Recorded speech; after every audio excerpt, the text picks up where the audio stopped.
Welcome. Today we are here with Minna, CEO and founder of EliseAI in their offices here in New York. Thank you so much for sitting down with us, Minna. Thanks for having me. I think the best place to start is just to get one or two sentences explaining, hey, here's what Elise does.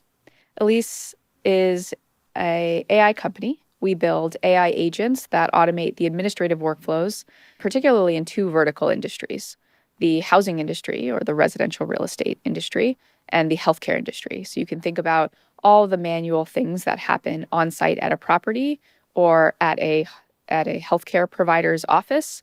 And these teams are staffing up tons of people for work that can really be automated using AI. I first heard your origin story from your CFO, Andrew, actually. I would love if you could rewind back to 2017. I believe it was in like a coffee shop, if I'm remembering correctly, and just understand how you and Tony came to the idea of Elise. Tony and I, when we started the company, we wanted to build technology for industries that serve fundamental human needs. So we started on the housing side. We later went into healthcare, which was sort of an expansion of that mission as well. But we started on housing because it is our largest cost of living and everyone needs to have housing. So that's really the how we got started. We didn't know exactly what product we would build. We just knew that it seemed like an industry with limited technology and we could add some value by building something in. And so when we got started, I took a job working at a real estate firm in Manhattan because we're both technical founders. I think the inclination from engineers is to start building, not necessarily start with understanding the problem you are actually trying to solve. So instead, I kind of forced myself to understand the industry and the problems by taking this job. And I worked as sort of a front desk admin at this real estate firm. I got to meet tons of people. I've interacted with renters. I interacted with property managers, and it was pretty obvious early on that communication was the biggest problem. And so that's where we started developing the idea that because it was so slow to get responses, maybe AI can automate that and make it a lot faster. Is there anything that you saw when you were an executive assistant or administrator there where you were like, okay, this is an opportunity to take a learning and turn it into a real company? Is there any like one thing that came to mind? I think it was in the first couple of weeks when people were just complaining nonstop.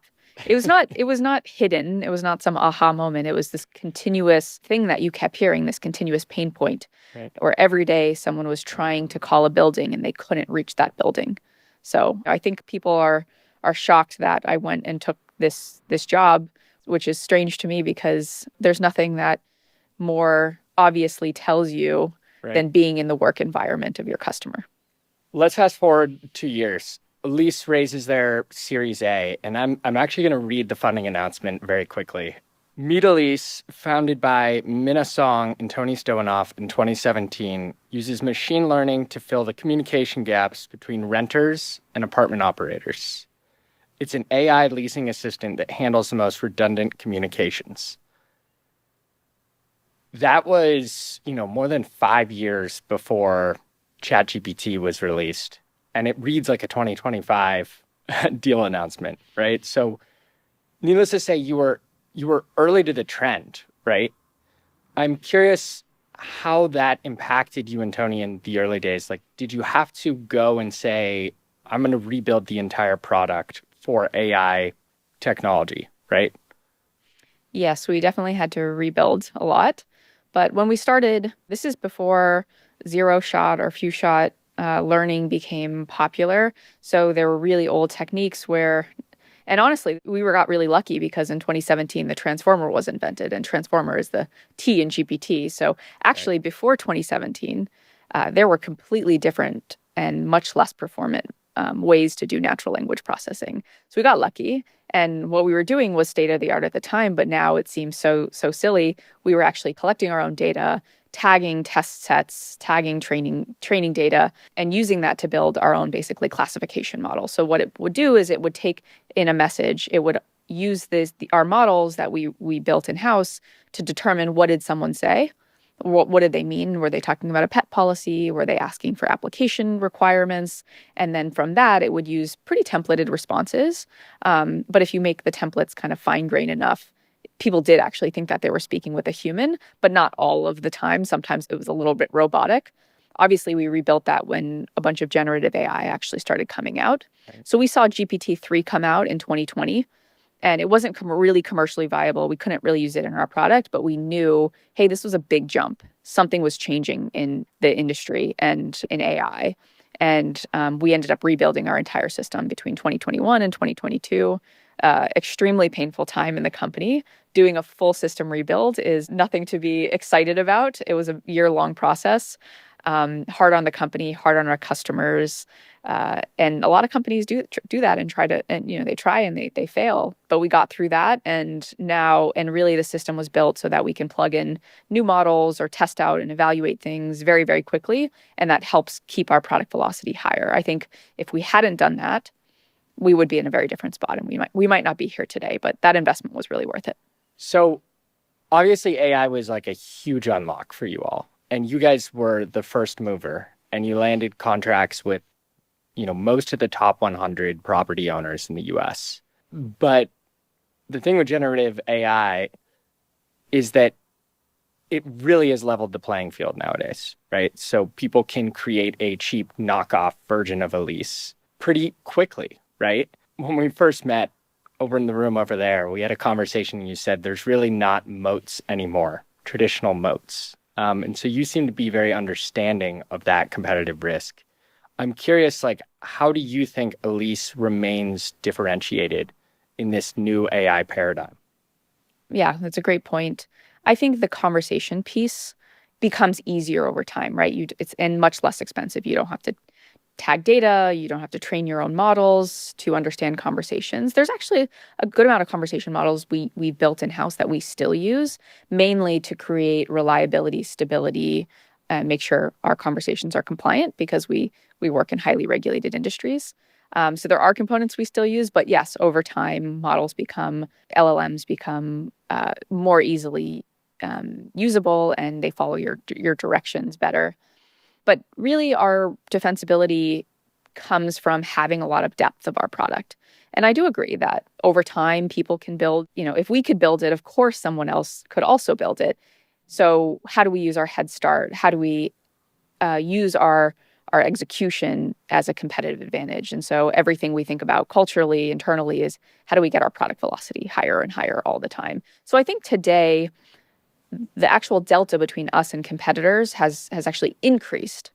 So there are some competitive advantages of having such high penetration in the industry that we do today. We have a lot more data. We've seen a lot more edge cases, and we have a lot of customers. So we can go test things really quickly. We can evaluate things really quickly. Whereas if you're just starting out right now, you might not have enough cases and you might be missing things. And when something goes wrong, you can really hurt the trust that a customer has in you. You can really hurt your customer relationship. So all those things I think have made us faster. But at the end of the day, we need to build a lot of products faster than anyone else and automate workflows end to end. And I think the best moat for anybody is having a really strong customer base that loves you, that is loyal to you, and having a really strong brand. And that takes a lot of things. It takes having a good product, having a robust product, having great customer service. And over time, we're just building everything, and it's about executing 1,000 things every day. Since you mentioned product velocity, I want to just quickly touch on that. So leasing AI was obviously your initial wedge, and then you've started to release new products. Could you maybe talk about some of those things you started to do beyond just the leasing assistant? Yeah. So our leasing assistant, when we started, all it was doing, it was answering emails and text messages, answering questions that people had about the leasing process. So what kinds of apartments do you have available? Do you have a one bedroom? What's the price? What's your subletting policy? How much does it cost to apply? What paperwork do I need? And it would schedule appointments. So it actually integrate with our customer systems and handle workflows like scheduling and rescheduling. And that was great. It definitely provided value. But we've taken that and expanded across the entire renter journey. So once somebody moves in, we're actually they're also their assistants. We started as conversational AI, which is really taking that request and responding to it. But we've expanded to be really more agentic, right? We build AI agents that now execute the workflows. So you can think of maintenance. We're not just intaking a request from a resident, but we're actually solving that. So how do we take in that information, really understand what's going on? So if someone has an AC issue, then we have to understand what's the weather outside, because if it's really hot, if it's 105 degrees in Dallas, or if it's 72 degrees, then you triage that differently, right? You might escalate something as an emergency, and your resources depend on that prioritization. And we're actually managing workforces as well of maintenance workers. So you can think, not everyone can fix an AC issue. They have different skill sets. So we have to determine and map out basically your entire staffing model and send the right person. Otherwise, you're sort of wasting your resources and upsetting your customer, the resident. And we handle all of the backlogs, scheduling, and optimizing the resources. And that's where we get into much more of the agentic workflows versus just that conversational piece. And when I talk about us having a lot more defensibility by having a lot of depth, that's where it's coming from. So yeah, we've expanded. We probably have 15 products now, when we did just for the first several years just build our leasing product, as well as investing a lot into our platform. Because you talked a little bit about, okay, the workforce and how all of that is being impacted, I kind of want to zoom out for a second. So you've always talked about how housing is 20% of GDP, right? But then if you look at prop tech, right, it's 1% of venture capital dollars. That's a huge delta. Can you maybe talk a little bit about why you think there is that discrepancy? Absolutely. There are many reasons why I think VCs haven't invested a lot into prop tech. In the past, it's actually been called flop tech, which was pretty unfortunate and did not make it easy for us to raise the first several rounds, I can tell you that. Some of the big reasons people didn't invest in prop tech before was the budgets are really small, right? It's a very low margin industry. And so actually, not only did they used to not spend a lot on software, they require things like really long trials to prove that this is going to have ROI, because they just don't have the room to buy something that's not going to really work.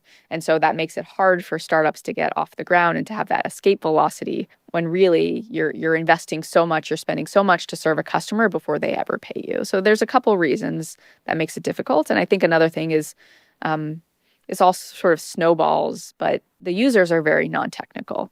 And that makes it challenging because it's much harder to deliver a software product to a non-technical audience, right, who you really need to have something that works out of the box and is perfect, versus developers or other people who are more familiar with technology, because they'll find workarounds and they'll make it work if they see the value.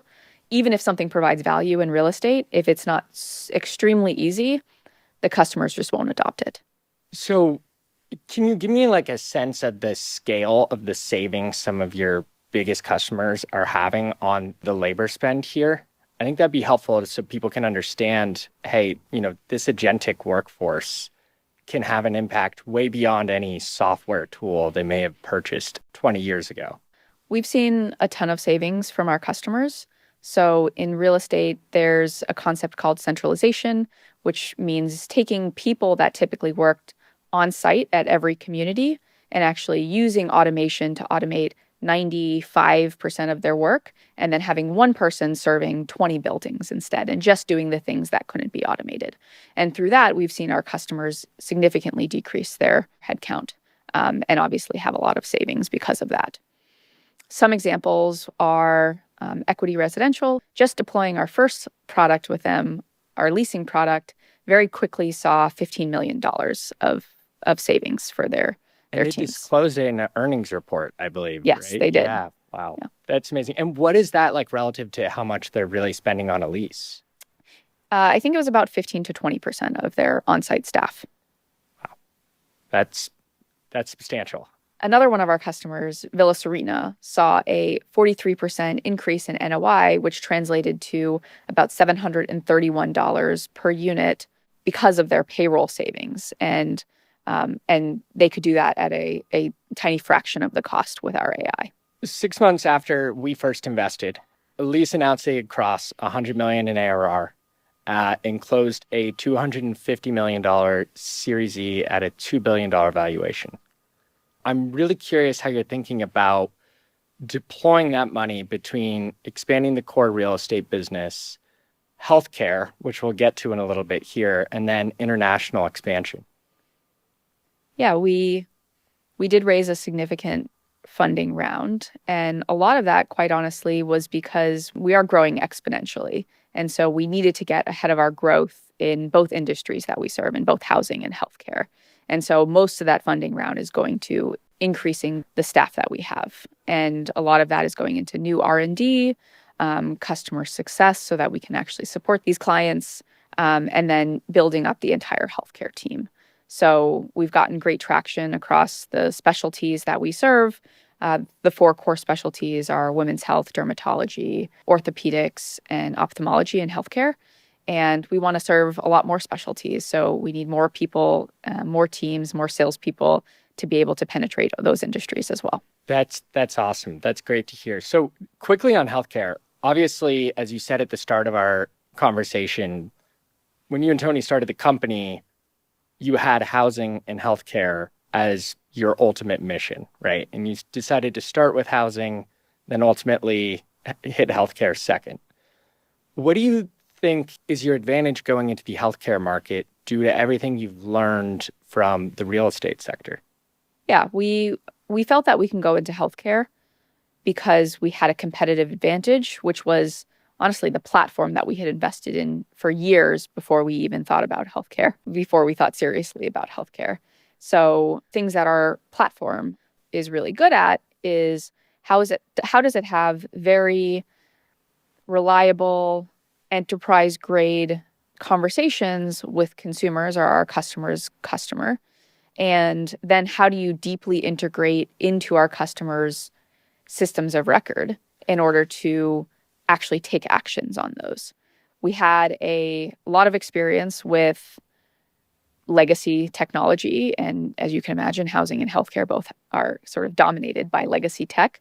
And that's a different skill set, different muscle than I think most companies have already built where they're not interacting with systems like that. So all of our products on housing and healthcare are built upon the same platform.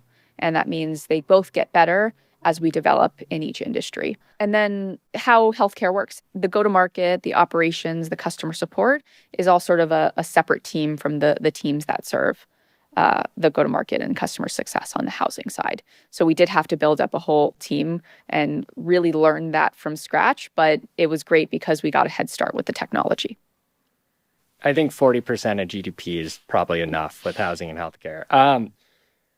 You brought up mission, right? So I kind of want to move quickly to culture for a second.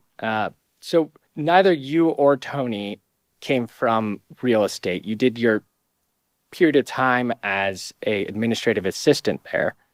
But every time I've walked through Elise's offices, I've seen sort of young post-grad AI engineers more so than, real estate moguls in suits, right? So I'm curious how you have built such a customer-centric and customer-focused culture when you don't have that DNA sort of throughout the broader team.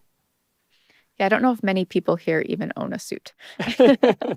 Yeah, I think there's pros and cons, I think, coming from the industry that you're serving versus not. I think because we're technologists, because we're not from the industry, we've been able to sort of think from first principles and think in an automation first way about how to solve the problems in the industry, which is why I think our technology is quite transformative.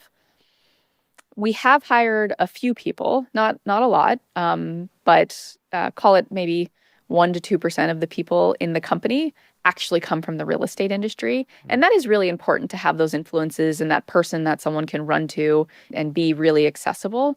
But the vast majority of our products are built with our customers. And I think because we knew we came from outside the industry, we didn't know anything about the actual operations. We knew right from the beginning that we needed to depend heavily on our customers. And that really did become part of our DNA.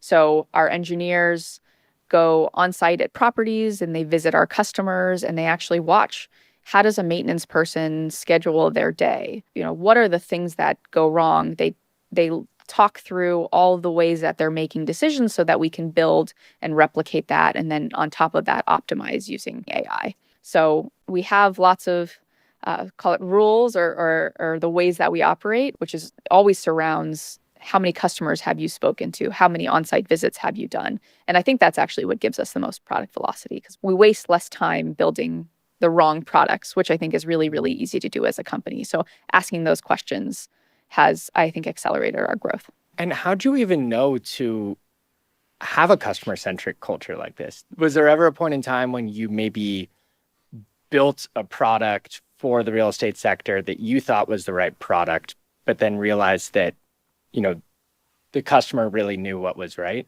I don't think we have any examples we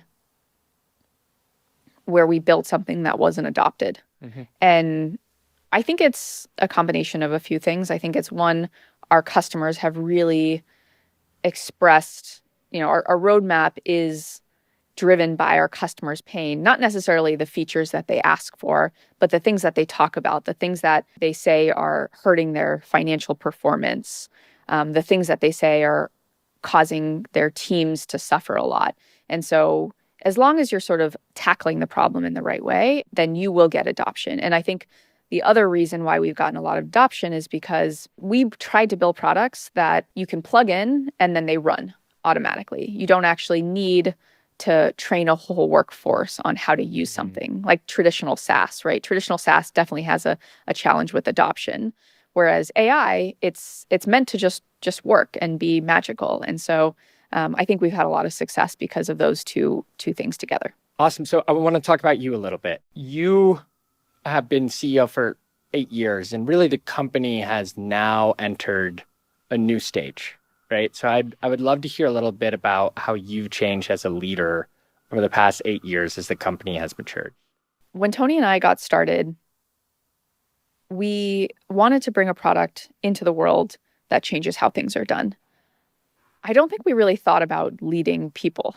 And so, I think that maybe is obvious, in hindsight that, okay, if you are successful, you will end up leading, a lot of people. And it's been quite a journey to learn how to manage a team this big. But I think because we hired so well and we had a really high bar for talent, it made it a lot easier. So we were pretty slow to hire. We always were in office as well. That was something that we just never compromised on. And that was really hard during 2021 when it was so novel. Everyone wanted to work from home. We knew we would not be successful unless we had everyone together and we had the speed of working so closely with each other. I think a lot of companies now are figuring out that it's very, very difficult, nearly impossible to run a company with a lot of people when you're all remote. But I think that made the job a lot easier. So what would you say right now is your founder superpower and then sort of your kryptonite, or where you've really had to change going from basically chief product officer and running with that into, hey, I am now CEO? A CEO's job is a lot of selling. And I wouldn't say that I'm naturally a salesperson. I answer questions a lot of my team, the people I work closely with, my executives will say, Minna is an engineer through and through. So if you ask me a question, I'm very direct. I answer it very logically and precise. And I'm not great at telling stories all of the time, which I think is a really important sales skill. So I think I've learned to fit into that role a bit more. But when I do work on the things that are more product or more engineering focus, I can feel that it's much more my natural ability. Right. So, I think that's also led us to be just having two technical founders. We really leaned on building a great product to accelerate our growth. And I think the best product in the long term is the best way to win. But I've had to hire a lot of people that fill in all the weaknesses and do all the things I'm not strong at way better than I can ever imagine doing them. I think a lot of people expect founders to be visionary. So a lot of people ask me about how did we create this vision at the very beginning? And the truth is that we didn't have a vision at the beginning. All we did was think about, hey, what is a bottleneck in the industry that we could solve with technology? And then after we solved that, we thought about what's the next bottleneck in the industry. Very systems thinking, right? Very engineering thinking, where it's like if you fix a bottleneck, you add some value. And then as we kept solving bottleneck after bottleneck, you start realizing what this does end up if you sort of extrapolate into the future. And then I think our vision became much clearer. But it took many years to get there because when you are a small company, when you're just a founding pair, you you don't have any resources, so you have to do the thing that gets you the result. You have to execute on the most practical thing possible. And actually, we've hired a lot of founders. So I'd say we have a disproportionate amount of people in our company that have founded and sold their company or founded and sort of moved on and wanted to join a growth stage company. And so that DNA is not just for me and Tony, it's actually spread out throughout all of the teams in our company. And I really like that. I really like that entrepreneurial mindset because that means you're thinking from an entire business perspective. So, you think about not just how that product's going to solve a problem, you talk to the customer, you think about how that's going to create value for our business as well as for our customers' businesses. And I think if you're much more generalist and a holistic thinker, you actually execute way faster and you're way more practical. Thank you so much, Minna. This was great. And I just want to say we are very happy to be partners with EliseAI and with you. We're very excited for what's to come. We're so excited to have you as partners, and we appreciate all of the support.